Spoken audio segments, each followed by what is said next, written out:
From the PEP Radio Newsroom, this is the daily news for March 13th, 2026. These are the stories we are covering at this hour.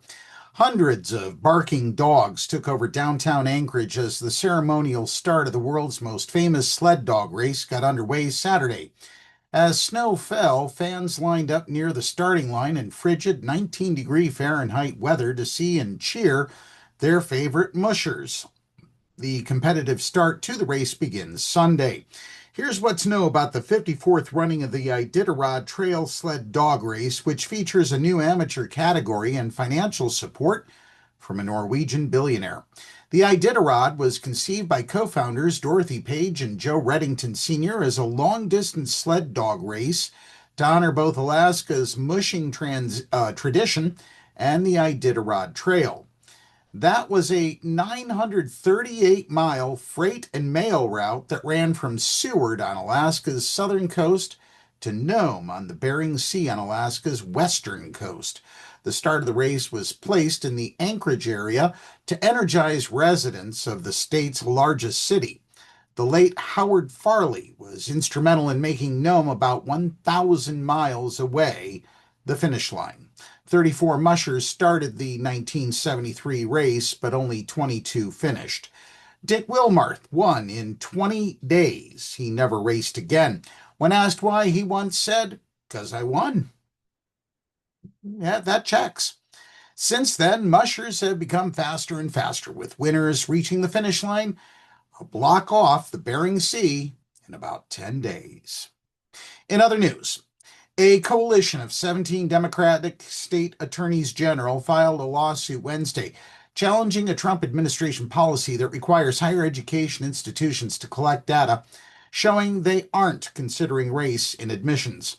President Donald Trump ordered the new policy in August after he raised concerns that colleges and universities were using personal statements and other proxies to consider race, which he views as illegal discrimination.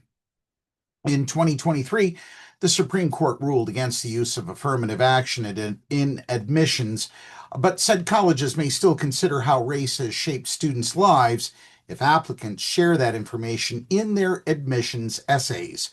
This administration's unlawful and haphazard actions are threatening the well-being of Massachusetts students and the prosperity of our colleges and universities.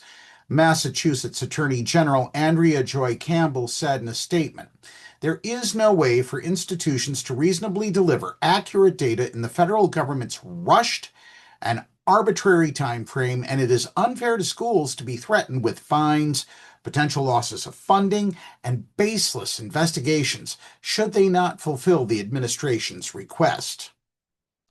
Turning to news from the Middle East. 6 French soldiers were wounded in a drone attack in northern Iraq. The soldiers were injured Thursday in the Erbil region of Iraq, the French military said, and were immediately taken to the nearest medical center. They were engaged in counterterrorism training operations with Iraqi partners at the time, according to the military. No other details were provided. French troops are in Iraq as part of a multinational counterterrorism mission supporting local forces in their fight against Islamic State militants. And finally, President Trump has bragged about low gas prices the Iran conflict has him doing an about-face. Since starting a war with Iran caused oil and gasoline prices to spike, the president has pivoted from a focus on keeping energy prices low to painting higher oil prices as a positive. Oh, yes, it's such a great thing that oil prices are going up.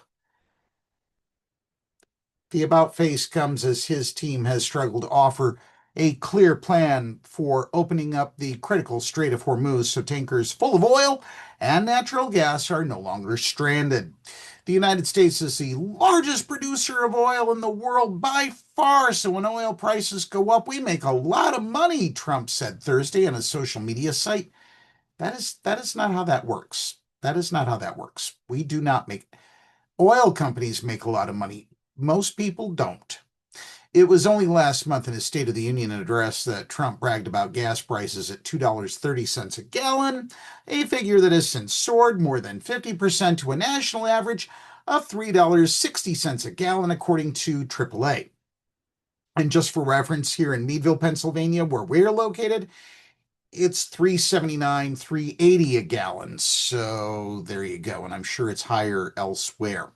The flip-flop shows Trump's political interests at home are suddenly at odds with his desire to flex America's muscles on the global stage. It comes at a precarious time for his party ahead of November's midterm elections. And that's the news for this hour.